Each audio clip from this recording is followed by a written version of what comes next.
צופים ומאזינים יקרים.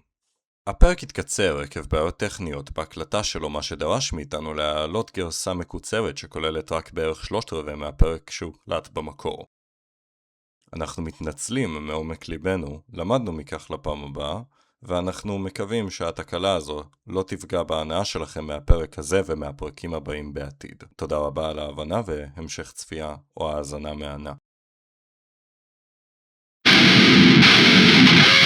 שלום לכולם, ברוכים הבאים לפיט, והיום נמצא איתנו איתי שבת מנאופוביה.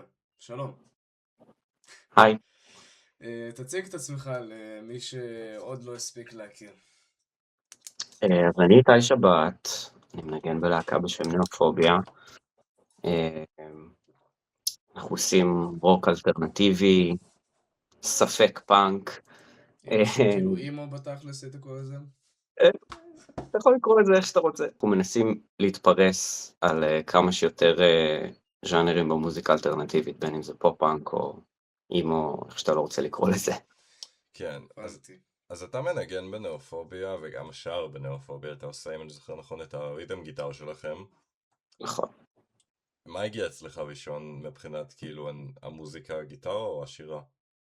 לגמרי גיטרה.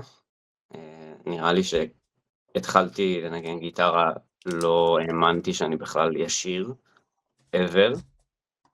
זה בא אצלי הרבה לפני, ופשוט השירה באה באופן טבעי ברגע שהתחלתי לכתוב שירים.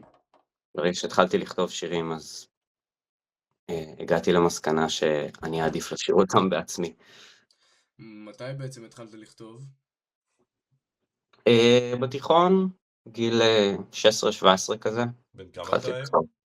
אני בן 26, אז לפני 10 וואלה, שנים. אתה ממש לא נראה. תודה.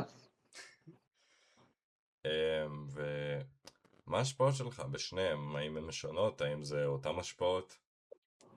הן לגמרי שונות. בגיטרה התחלתי ללמוד כמובן את כל הפופ-פאנק שגדלתי עליו, כל ה-Fall Out Boy, Green Day, My Chemical Romance, כל הקלאסיקות. ככה התחלתי ללמוד גיטרה, התקדמתי לכיוון כזה מטל, אבנט סבנפולד, ונראה לי בזכות זה שהתחלתי ללמוד גם שירי מטל בגיטרה, אז נהייתי טוב בזה, ולא רק ידעתי לנגן 3 אקורדים.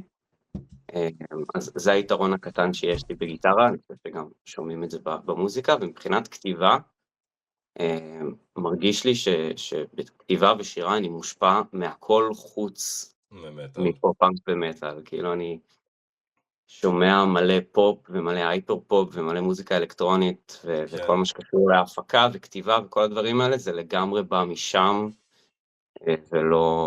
ולא מהעולם של המטל והכבד.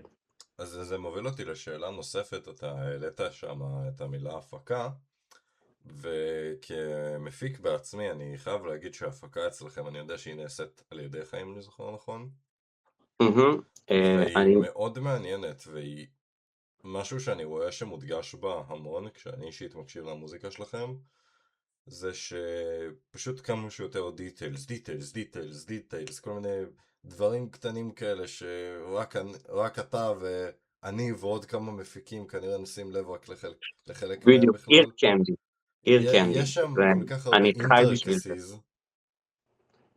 זה הדברים שאני אוהב בהפקות אחרות, נגיד, כאילו, אני חושב שהסיבה שאני ועוד כל כך הרבה אנשים כל כך מתחברים ומתאבססים ל-My Chemical Romance לדוגמה, זה בגלל כן, הם עושים פופ-פאנק כמו עוד מיליון להקות אחרות שעושות פשוט כזה רוק אלטרנטיבי, אבל בהפקה שלהם יש כל כך הרבה פרטים קטנים ואיר קנדי שאתה יכול לשמוע, אם אתה שומע את הטרק בנפרד, אם תשמע את הווקל בנפרד, פתאום אתה תשים לב שיש איזה 200 קולות ברקע מזמזמות שטויות, אז אני חי את שטויות סמפלים מוזרים, שכאילו אני אישית מאוד אוהב לקחת כל מיני סמפלים ופשוט לחרע אותם עד למצב שאתה לא יודע שזה היה בכלל סמפל, ואז אתה יכול לבוא לאנשים ולחפור להם 10 דקות, שזה משהו שאני עושה לא מעט, ואני בא אליו, אתה יודע שזה הסמפל הזה שנשמע כמו משהו מהדרופים של סקריליקס, זה בחור שאנחנו מכירים שעושה מיהו? זה מדהים, אז אנחנו באותו ראש, כאילו, יש שיר אחד שעבדנו עליו וסימפלתי שואב אבק, ממש וואו. כאילו הפכתי אותו לרייזר. וואו, אה, זה נשמע כמו משהו שאני רוצה אתה ידעת לעשות. שאתה רצית לסמפל שואב אבק בשיר הזה, אני שסתם היה פשוט ספונטני? ידעתי שאני רוצה רייזר מגניב, ודמיינתי בראש שזה פשוט עולה כזה, אז אמרתי, מה עושה את הדבר הזה? אני לא יודע אם גם אתה ככה, אבל זה נשמע שכן. כאילו, אתה יכול ללכת עכשיו ברחוב ופשוט לשמוע איזה סאונד סופר אנדרמלי, משהו כזה מאוד טריוויאלי של היום יום, ואז כזה, "Hmm, אני רוצה לסמפל את זה." זה האפקט בילי אייליש, כאילו, מה זה הרעיון שלה שהיא אומרת שההייט בבד גאי זה צליל של הרמזור שמתקתק. באמת, אז אני אני- לא ידעתי את זה. כן, אז זה רעיון נורא מפורסם, ומרגיש לי שמאז הרעיון הזה פתאום כולם כזה וואו. כאילו גם לפני, אבל הרבה מפיקים אומרים וואי, כל הסאמפלים הם פשוט חיים סביבנו, אנחנו רק צריכים להקליט אותם ולשים עליהם אפקטים. אשכרה. איתי, אני יודע שנאופוביה בהתחלה התחיל כפרויקט סולו שלך, שאם אני לא טועה קראו לו The Killing Joke, מהמם. ורציתי לשאול, מה גרם לך להתחיל את הסולו פרויקט הזה? אז כמו שאמרתי, אני בגיל 16-17 התחלתי לכתוב שירים. לא היו לי הרבה חברים, אני גדלתי בהוד השרון, לא היו הרבה חבר'ה אלטרנטיביים, אימויים, דברים כאלה. לא כל כך היה לי מי להשתתף במוזיקה הזאת ולהתלהב ממנה. אז התחלתי בעיקרון לכתוב לבד, לא כל כך היה לי מי לנגן. ואז הקורונה קרה ממש ב-2020, כאילו אחרי שסיימתי תיכון, והרגשתי שכאילו די, עבר כבר מספיק זמן. עוד לא מצאתי את הלהקה שלי, אולי אם אני אתחיל להוציא את המוזיקה החוצה ואת השירים החוצה, אז כבר אז אולי הנגנים יבואו. הנגנים יבואו והאנשים שמתחברים לז'אנר הזה ולמוזיקה יבואו אליי, הם ישמעו את זה ויגידו וואו, הנה אני רוצה להיות חלק מזה, וזה בדיוק מה שקרה. ואני ממש ממש שמח. זוכר שנפגשנו, ושם אני גם גיליתי שאתה לא רק הזמר, הריתם גיטריסט, והיוצר באופן כללי של המוזיקה שלכם, אני גם גיליתי שאתה המעצב שעושה לכם את כל הארט הסופר מגניב נכון, שיש לכם, ונגיע גם לזה עוד מעט.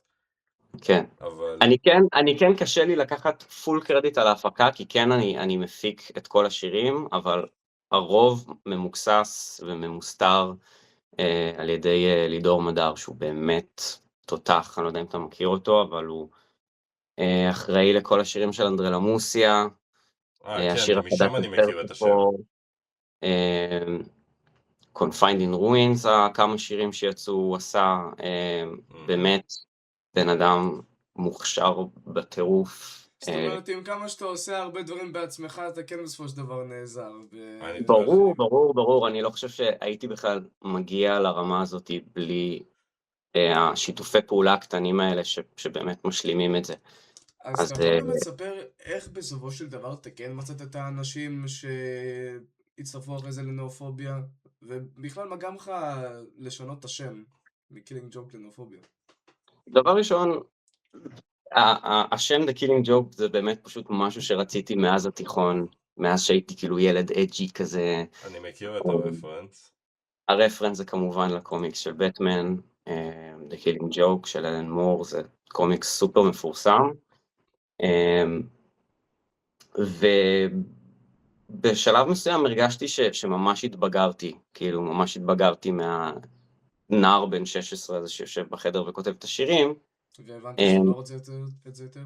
אז הלהקה הצטרפה, כל החברי להקה הצטרפו, וזה הרגיש כמו אחלה תירוץ פשוט למתג את הכל מחדש, לבחור שם שהוא גם יותר מקורי, כי יש להקה בשם Killing Joke, מה-80s, וגם פשוט באמת שיותר מגניב, יותר מייצג אותנו, יותר קל למיתוג, כי מיתוג זה משהו שהוא מאוד מאוד יש חשוב, משמעות כמובן. ספציפית מאחורי נאופוביה? זה פשוט אמרת, זה נראה לי מגניב, אני אשתמש בזה. זה פחד מדברים חדשים, ואני פשוט מאוד מזדהה עם זה. אני מאוד מאוד מזדהה עם זה. זה הפחד שלך פתאום להביא אנשים שהם לא אתה לפרויקט שאתה התחלת בכוחות עצמך?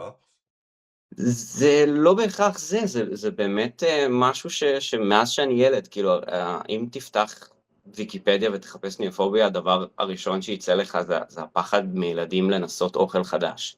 אז זה לגמרי משהו שחוויתי בתור ילד. אמ, מקומות חדשים, בתי ספר חדשים, התגייסות לצבא, זה שלבים בחיים שמאוד היו עם כזה הרבה weight מבחינתי. אז ובסופו של השם דבר הזה בא מאוד כן מאוד עזרו לך והשפיעו עליך בכתיבה שלך בנאופוביה? לגמרי, לגמרי, לגמרי, לגמרי. זה גם בא מאחד מהשירים, בשיר סיינס פיקשן שהוצאתי שעוד קראו לי The Killing Joke, אז יש שם את השורה We're neophobic to the last degree, שזה גם הפך להיות השם של ה-EP, ואז זה באמת השתלשלות אירועים מאוד מאוד טבעית שגרמה לשם הזה, ועכשיו אני מאוד מאוד שלם איתו. שזה נהדר. איך בעצם הצלחת בסופו של דבר להביא את הנגנים, את חברי הלהקה שעכשיו, היה שינויים בליינאפ? כאילו עם זה?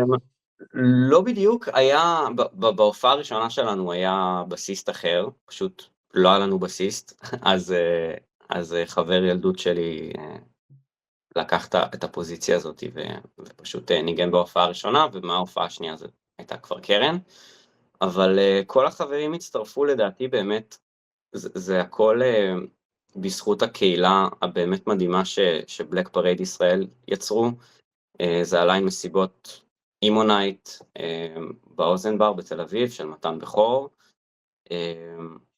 ושם פגשתי את ניב. ניב הגיטריסט, הוא באמת הבן אדם הראשון שבא אליי ואמר לי, היי, אתה, כאילו, אני שמעתי שיר שלך, אתה The Killing Joke, ואני ממש אוהב את השיר. והוא אמר שהוא גיטריסט, אז אמרתי, וואו, אוקיי, אז אני באמת מתחיל להכיר פה עוד מוזיקאים כמו שרציתי. אז הרבה חבר'ה שהלכו למסיבות האלה התחילו לארגן כל מיני ג'אמים, ואז באמת אני, קרן וניב נפגשנו וניגענו ביחד פעם ראשונה בגרוב, בעוד השרון, עשינו ג'אם כזה, ניגענו את כל הקלאסיקות, את דמת ואת כל השירי פופ-פאנק שאנחנו אוהבים, וככה זה כזה לאט לאט התווצר, את יותם פגשנו בג'אם אחר, שהיה כזה כולו בלינק 182, וככה גם המחווה לבלינק נוצרה, אבל ככה באמת התחלנו לנגן ביחד. אתה היית בעוד פרויקטים לפני The Killing? לא, לפני זה אני הייתי ילד ביישן שלא מוכן לצאת מהחדר עם המוזיקה שלו, ולא עשיתי מוזיקה לפני זה, או לא הופעתי. זה גם כאילו, המוזיקה שלך, כשנגיד התחלת להוציא שירים ל-The Killing Joke, או אפילו כשנאופוביה הפך להיות דבר, מבחינת המשפחה שלך, המוזיקה שאתה עושה, איך היא התקבלה? הם מאוד מאוד מאוד תומכים במה שאני עושה, גם אם הם לא מתים על המוזיקה ועל השירים, וזה לגמרי מובן, זה מאוד מאוד רועש לחבר'ה שהם באמת יותר בוגרים. נכון. אבל הם מאוד מאוד תומכים בזה, הם מאוד רואים את הפאשן שיש לי לזה, הם מאוד תומכים ביצירתיות שלי, הם יודעים שאני פשוט אומן, ושאני לא אצליח לעשות משהו אחר בחיים שלי וליהנות ממנו באותה מידה, אני חושב שהם לגמרי מרגישים את זה, והם מאוד מאוד תומכים. אבא שלי כן גדל על הרבה רוק, אז מרגיש שהוא מבין למה אני מתכוון לפחות כשאני עושה מוזיקה רועשת כזאת, זה לא הרעש שהוא גדל עליו, אבל אני חושב שהוא לגמרי... זה רעש אחר. זה רעש אחר, זה רעש קצת יותר מדוסטרש ומפחיד, אבל מרגיש לי שהם פשוט באמת רואים את התשוקה שיש לי לזה, ואת ההשקעה שאני מביא בזה, והם מאוד מאוד תומכים, ואני מאוד מאוד מעריך את זה, זה כל כך לא מובן זה בעיניי. נהדר בעיניי. הזכרת לפני כן את המחווה לבלינק, ובאופן נורא נורא אירוני, אני רואה את הפוסטר הזה של בלינק שם מאחור. כן, מבצבץ לו, אומר אז שלום. רציתי לשאול, אני איך זה לגמרי אוהב קרה? להקיף את עצמי. אני לגמרי אוהב להקיף את עצמי בכל הפוסטרים של ההופעות שלנו. יש פה גם סט ליסטים מההופעות של כן, בלינק אני... וזה. למדת עיצוב לבד? למדתי את כל התוכנות אדובי ב-IAC בתל אביב, ממש בשנה האחרונה, שנה וחצי האחרונות, כדי שאני אוכל לעשות את זה באופן יותר מקצועי.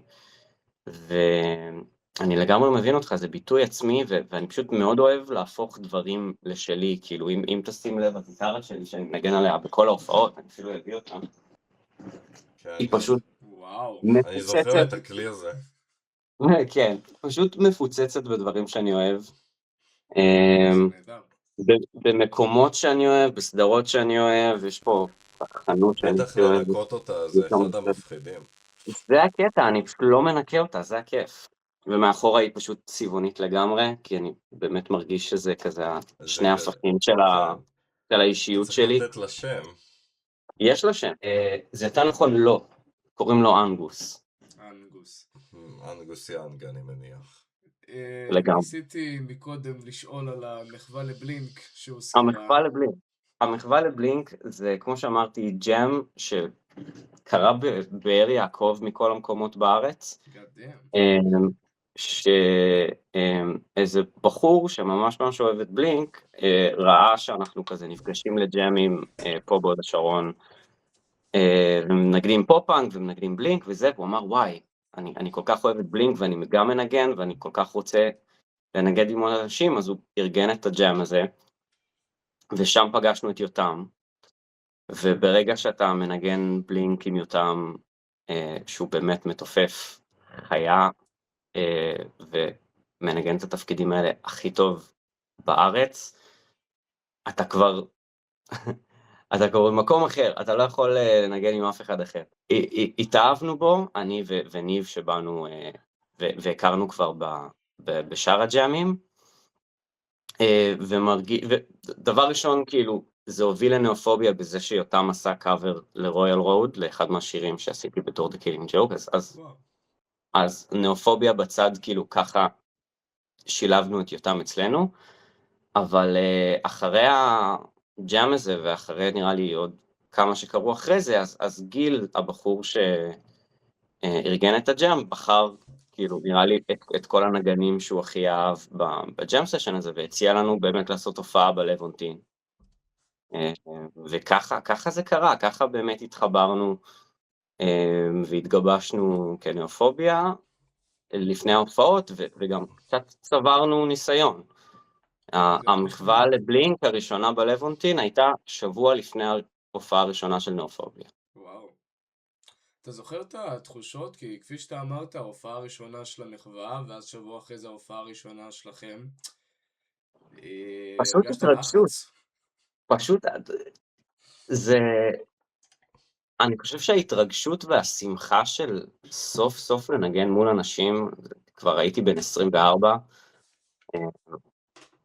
זה גבר על כל טיפת לחץ שהייתה לפני.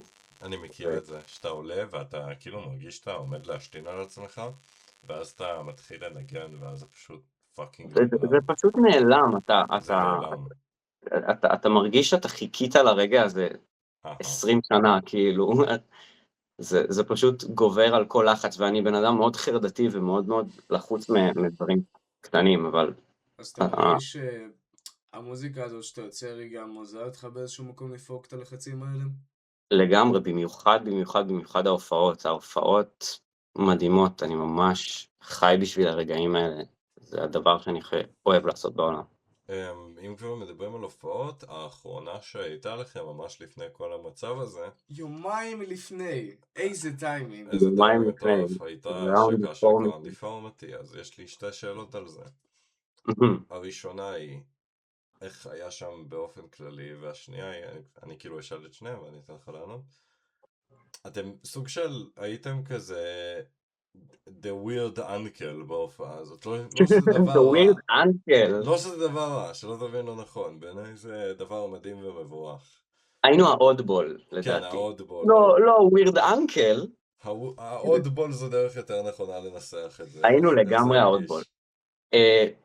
ההופעה הייתה מדהימה, אני ממש נהניתי, היה סולד אאוט, ואני כל כך אוהב את קראון דפורמיטי, אני כל כך אוהב את הלהקה הזאת. אני חושב שלא רק שהם מביאים את הסאונד הזה של ה-MySpace Deathcore, שזה יכול להיות גימיקי, הם עושים את זה כל כך טוב, הם עושים וכל את זה כך מעולה. כיף, וכל כך ברוטלי. תמיד לפני כל הופעה, אני כבר ראיתי אותם כמה פעמים, לפני כל הופעה הם באים לתאורן ואומרים לו, תקשיב, אנחנו רוצים שהבמה פשוט תהיה אדומה כל ההופעה. גם אם יש שיבובים, הכל אדום. אנחנו רוצים אדום, אנחנו רוצים ברוטליות, הרגשה של דם, ואני כל כך אוהב את זה, אני כל כך מתחבר לזה. אני אתה חושב יודע שזה כבר שהמוזיקה פרק, הזאת, זה מה? פרק שלישי, זה פרק שלישי של הפודקאסט, וזה פרק שלישי של הפודקאסט שבו העורך מדבר על קראון דפורמיטי. כן, זה מדהים. אביאל, נראה לי, אני יודע את מי אנחנו צריכים להביא אני גם בקרוב. חושב, תצפו אני לזה. יודע להעיד על עצמי, שפעם אחת כששמעתי את ה-EP של קראון דפורמיטי בחדר שלי, הייתי עם רמקול, אבא שלי נכנס לחדר ואומר לי שיש לי נזק מוחי, מרוב כמה שזה כבד והזוי וברוטלי.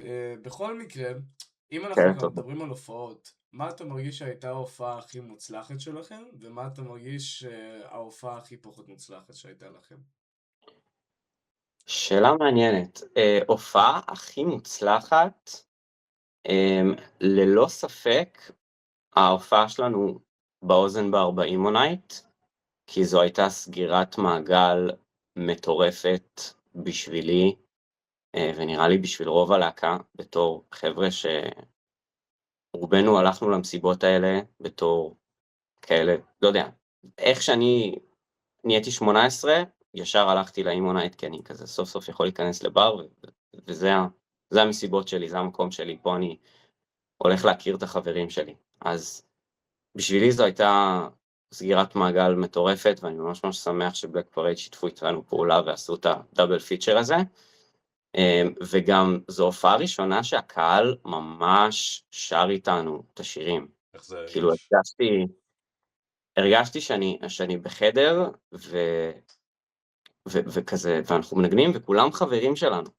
גם אם אנחנו לא מכירים אותם, הם נכנסו לאווירה הזאת של כל החברים שלנו שכן הכרנו במסיבות האלה, ופשוט שרו איתם ורקדו איתם, וזה היה איך זה באמת גרם אחד לך, איך זה גרם לך כיוצר להרגיש כשאתה רואה את הקהל שר את המילים שאתה כתבת? זה מטורף, זה הזוי. זה באמת פשוט הזוי.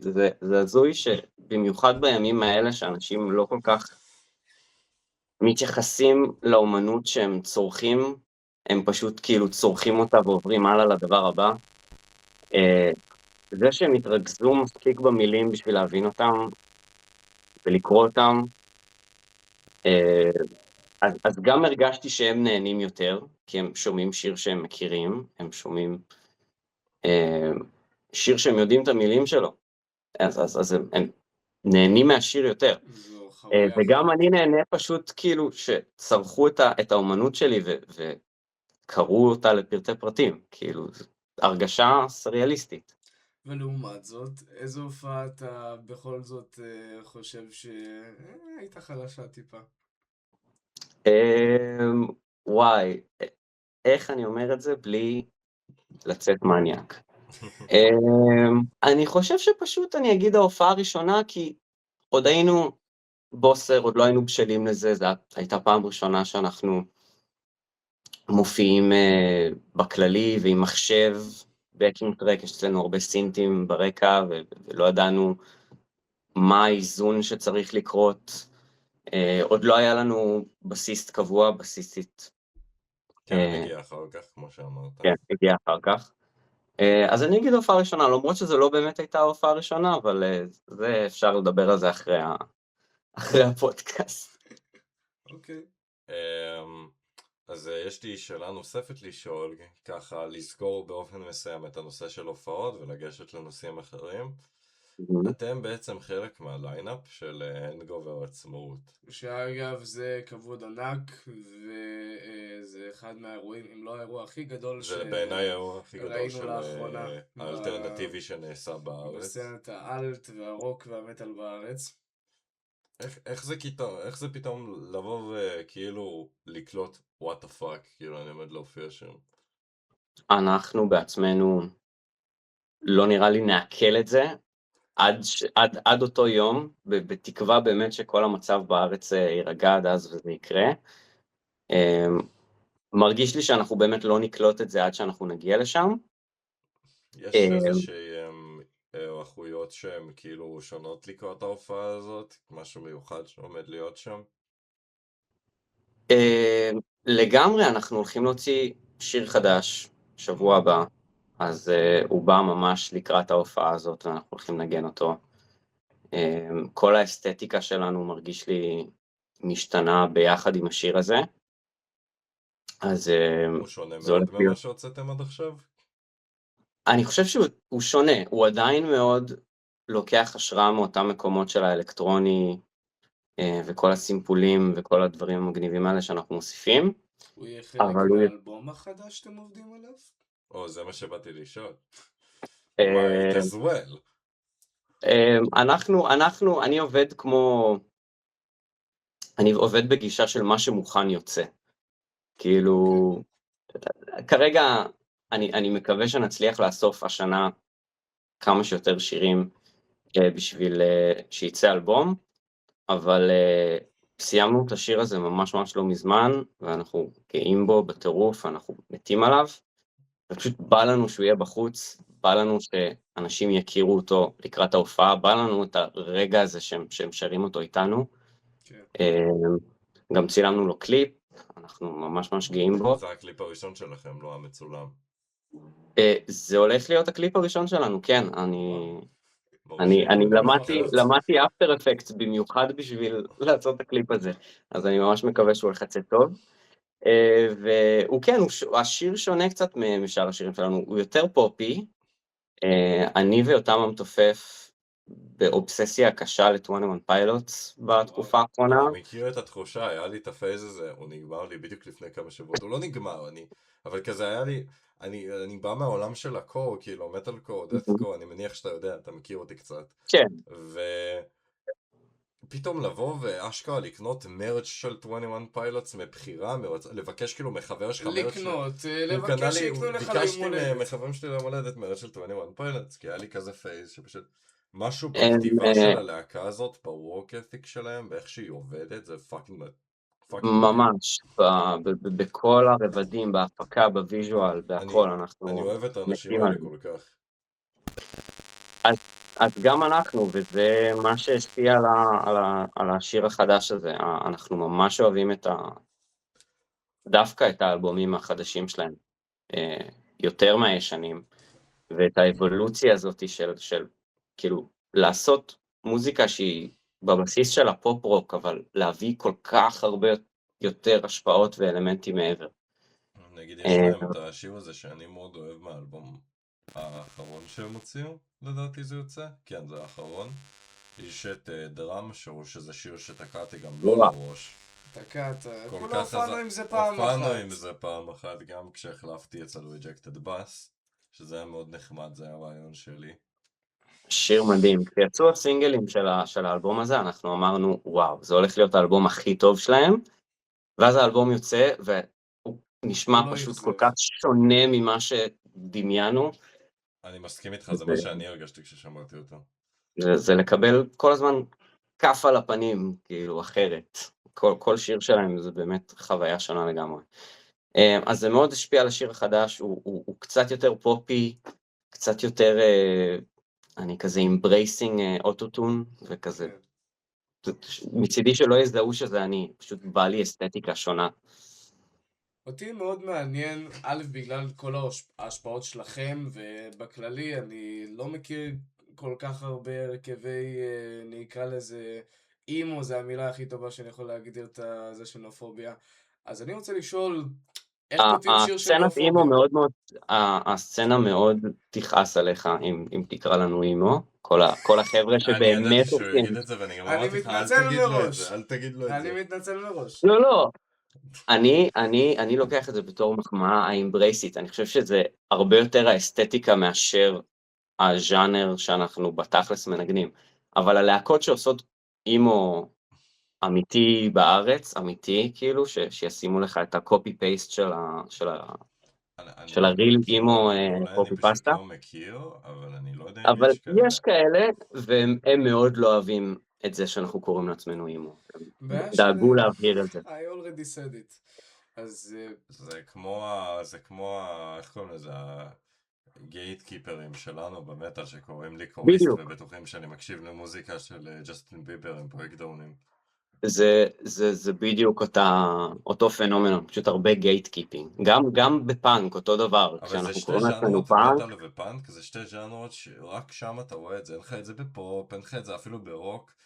תמיד תהיתי לעצמי, למה דווקא שתי ז'אנרות האלה שלה, ובאופן כללי העולם של האלט, כאילו, יכול להיות שזה מגיע מהמקום הזה שזה תמיד היה ז'אנרות שהם מאוד רבליוס בנייצ'ר שלהם, אני מניח, אבל היום זה כבר לא ככה, והיום כולם מוצאים את האפקט ההפוך. כולם רוצים, אני לפחות מקווה שכולם רוצים לראות את הז'אנרות האלה רק גדלות וגדלות גם בפן העולמי וגם אפילו בפן הלוקל סין של העניין הזה. ולמרות זאת, כאילו, במטה לאחרונה בישראל יש פחות גייט קיפינג ממה שהיה לצורך העניין כשאני נכנסתי לסצנה, אבל עדיין זאת לגמרי, בעיה שקיימת, ומסתבר עכשיו לגמרי, אני מגלה שהיא קיימת גם בפאנק.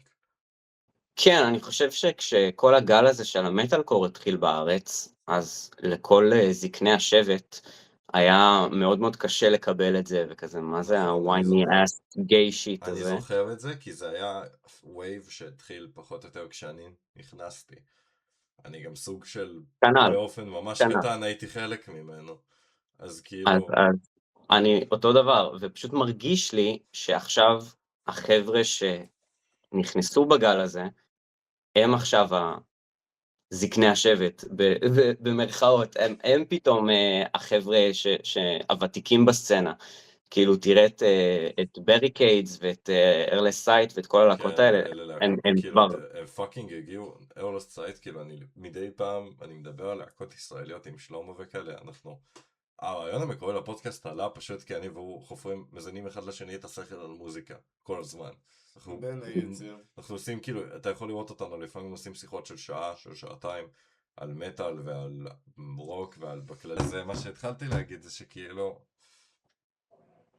אני פתאום קולט שהלהקות האלה כאילו, אני נכנס לספוטיפיי ואני רואה כל פאקינג מאות אלפי monthly listeners להרלסט סייט בחודש וכזה.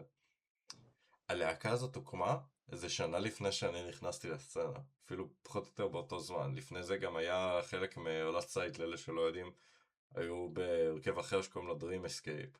ואני זוכר שנכנסתי לסצנה, Dream Escape עוד היו קיימים, Dream Escape עוד היה דבר. זה בהחלט היה דבר, אבל אני לא קיבלתי תשובה לשאלה שלי. אני מרגיש כזה, לא יודע, אבל איך כותבים שיר של נאופוביה? איך התהליך הזה מתחיל? אוקיי, אז יש שני דרכים לכתוב שיר של נאופוביה. אחד, זה איך שהתחלתי לכתוב שירים בכללי, שזה פשוט לשבת עם גיטרה אקוסטית, לכתוב את השיר רק עם אקורדים, לוודא שהוא עובד, מבנה והכל, ואז לקחת אותו לתוכנה או ללהקה ולנגן ולראות איך הוא עובד כשיר עם כל הכלים ועם התופים ועם כל הבלגן. אז זו שיטה מספר אחת, ואז כל הסינטים וכל האלמנטים ההפקתיים באים יותר מאוחר. והדרך שאני כותב דווקא יותר היום, זה אני מחפש איזה באמת יותר הפקה שמעניינת אותי, איזה משהו שאני רוצה לעשות, איזה סימפול מגניב שבא לי שהשיר יהיה מבוסס עליו. זה אחלה סגווי, כאילו, לדבר על השיר החדש. אז שיר התחיל ממש כאינטרלוד, כאילו, יש הרבה, באלבומים האחרונים של Bring Me, יש הרבה אינטרלודס מגניבים כאלה, שהם פשוט משחקים עם סמפלים וווקל צ'ופס, ועושים מזה שיר של דקה. אז ככה זה התחיל, עד שיותם פשוט הקליט פארט טופים על זה, ואז אמרנו, אוקיי, זה כבר הופך להיות שיר. אז זה מה שקרה באמת עם השירים שאני כותב לאחרונה, שאני בונה איזה סוג של שלד כבר מופק עם האינסטרומנטל וכל הכלים. כלומר, ההפקה היא יותר מבוססת, הכתיבה מבוססת יותר על האלקטרונים? בדיוק, פשוט על ההפקה, פשוט יש לי שלד, ואז כאילו אני רק צריך להוסיף ווקל. אז כן, כשאני מוסיף ווקל ואני כותב את המילים, אז דברים משתנים פה ושם, וההפקה משתנה קצת, אבל כן, זה הוורסיה השנייה של לכתוב שיר נאופוביה. אז דיברנו לפני כן, שכפי שאתה אמרת, דיברת כאילו קצת על השפעות שלך וזה, וגם שהתחלת בגיטרה, אני רוצה לשאול על ההשפעות הספציפיות שלך כווקליסט. האם יש לך שמות ספציפיים שאתה לוקח אני חושב שאני יכול לתת אחד, שאני שמעתי בפעם הראשונה שמישהו השמיע לי שיר שלכם, אני לא זוכר איזה שיר זה היה. נראה לי זה היה... אם אתה הולך להגיד פירס דה וייל? אני הולך להגיד פירס דה וייל, אתה צודק, כן? אפילו חשבתי לשים את החולצה שלי שלהם, של Collide with the Sky לפודקאסט, בסוף לא יצא לי. זו מחמאה מטורפת, כאילו, ויק, פשוט אמר לי, ווקליסט, כן, ויק מדהים. שאני מעריך, ופירס דה וייל להקה פשוט מטורפת, ולוקחת את כל הז'אנר של האלט קדימה, והוא מדהים, והם מדהימים, אבל כאילו, מרגיש לי לא יודע, אני לא שומע את זה כל כך. הוא לא השפיע על איך שאני שר, אני חושב. אני חושב שמבחינה ווקלית, אני לא קלאסיקלי טריינד, כאילו אף פעם לא למדתי פיתוח קול, זה משהו שפשוט בא לי מתוך נססיטי לשיר את השירים שאני כותב, אז אף פעם לא הייתי צריך צ'ופס או משהו כזה, הייתי פשוט באמת זורם עם... פשוט עושה מה שאתה מרגיש שכזה, את זה אני יכול לעשות בצורה שנשמעת מספיק טוב. בדיוק, פשוט מגיש את השירים שלי בצורה הכי אמיתית שאפשר, ולא חושב על טכניקה, ואם אני אסלסל פה, או אם אני עכשיו טכנית יכול לשיר גבוה או נמוך, כי אני פשוט כתבתי את השיר, אז אני כתבתי אותו בסולם שהוא נוח לי, והכל טוב. האם היום זה משהו שבשונה מבעבר אתה כן חושב עליו? לגמרי, זה לגמרי השתנה, כי אני השתפרתי בתיאוריה מוזיקלית הרבה מאז שהתחלנו להופיע, ומאז שכתבתי יותר ויותר שירים, וכמו שאמרתי, כשהתחלתי לכתוב, וכשהתחלנו להופיע, באמת הווקל שלי לא היו קשים מדי, כי הכל היה דברים שאני כתבתי, וכתבתי אותם מאוד מאוד נוח לקול שלי. ועכשיו עם כל המחוות שקורות בחודשים האחרונים, מרגיש לי שממש הייתי צריך לדחוף את עצמי קדימה ולהשתפר. במיוחד עכשיו הייתה מחווה לבולט פור מיי ולנטיין לפני כמה חודשים, ואני חושב שהצרחות שלי היו אחלה, אבל הייתי צריך to step up my game ממש, כי אני כאילו על אותה במה עם זמרים שגדלתי איתם, כאילו גדלתי עליהם, כאילו גדלתי על להקות כמו Unleash the Pain, ופתאום כזה לשיר לצד פאפה, זה כזה, אימאלה, אני בכלל ברמה הזאת, זה היה וואו, גם לא דמיינתי שיקראו לי לכזאת הפקה גדולה, ובאמת עם כל הנגנים האלה שגדלתי על הלהקות שלהם, והרגשתי המון כבוד וכיף פשוט לא נורמלי, זו הייתה פעם ראשונה שאני מופיע על כזאת במה גדולה, פעם שנייה כי חיממנו את בריקיידס בגגארין, אבל כאילו להופיע גם בלי הגיטרה, ואני רק זמר, פתאום אני באמת need to step up my game, אז באמת התאמנתי המון להופעה הזאת, ממש דחפתי את עצמי קדימה בתור ווקליסט, ואני חושב שממש השתפרתי טכנית, וגם כל מה שקשור בסקרימים, פתרתי לעצמי הרבה בעיות שהיו לי לפני של breath control וטכניקה.